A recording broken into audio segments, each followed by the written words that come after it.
Looking at the death of Steve Jobs and what he has meant to America, one of the giants of innovation, he was a man who left his mark, and many people who knew him remember him this evening.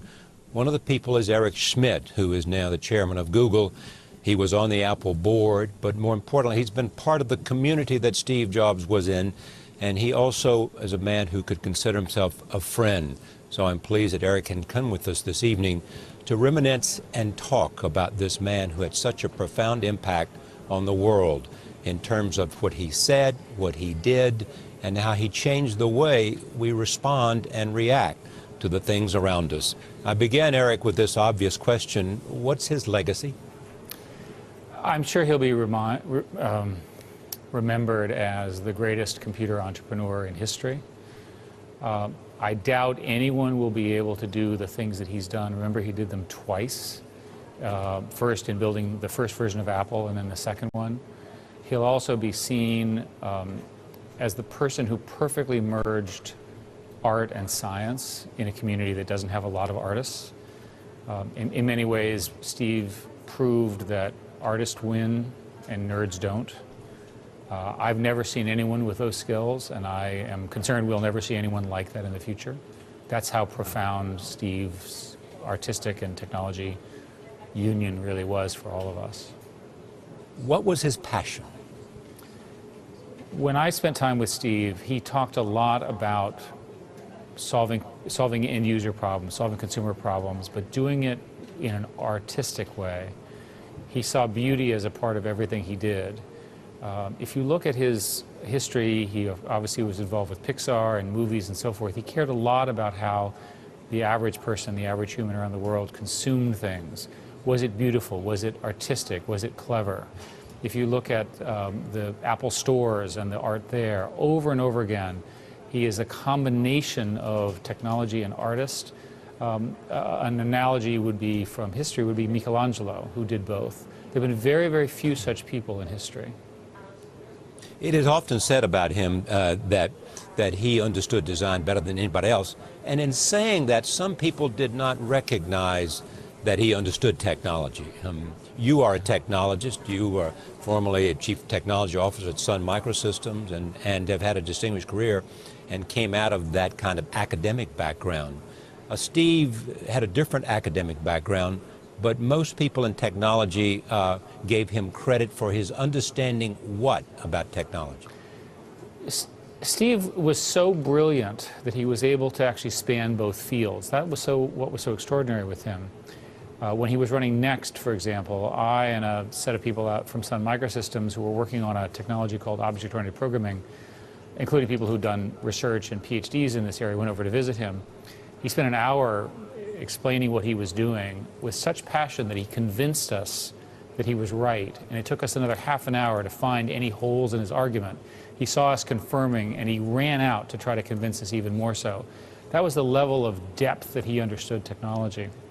And I think that people who say that he was an artist and not a technologist don't understand how hard it is to build the products that Apple, under his leadership, did. In terms of scale and power and so forth. He understood everything that the computer scientists were doing and drove them as hard as he drove his artist friends too. And also understood marketing. Obviously, he understood the notion. He was a showman in that sense.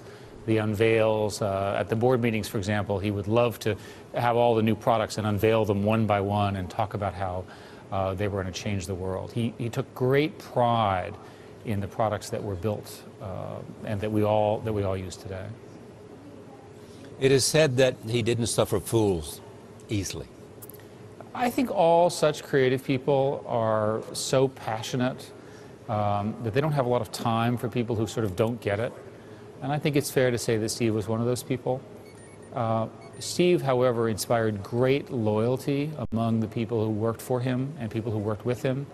And if you look, the mourning that's going on, from his former and current employees at Apple and the many people that have worked with him, known him closely, indicates that while he certainly had strong opinions about things, you could talk to him, you could listen, he would listen to you, especially if you were right.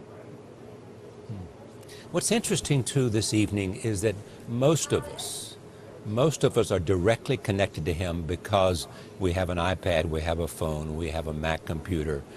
We know and understand what he was about because we can see it and hold it and feel it. Well, in that sense, I think the artist role makes a lot of sense. He's the first person to take computing and computing platforms and make products that actually cause people to fall in love with the products, in love with the artistry, in love with using information. And in that, I think, is his primary contribution. He also, of course, has changed the course of history with the kinds of things he's done with respect to the scale of the platforms that were built at Apple. But I think ultimately, if you look at the success of the iPod, for example, which everybody said couldn't be done, or the success of the iPhone, which really brought in the smartphone revolution and really sort of invented it, he will get the credit, and he and the teams that he led deserve that credit for doing it. It is often said as well that he was not a guy that did a lot of testing. He was not trying to find out what the market wanted. He wanted to build something that he knew if the market saw it, they would want it. It was creating a need. Yes.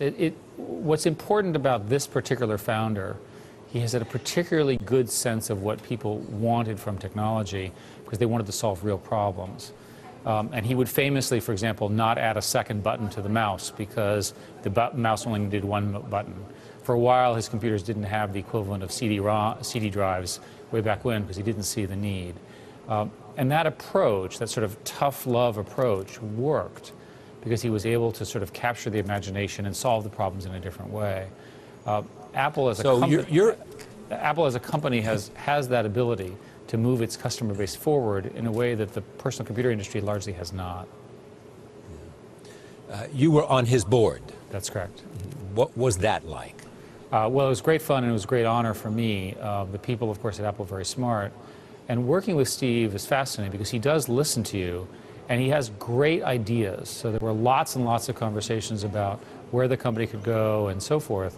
And lots of discussion about what the new opportunities were, where are the new markets in media and entertainment and so forth and so on. And Steve led those personally. And when he was sick, he would come to the board meetings even if he were ill and work very, very hard.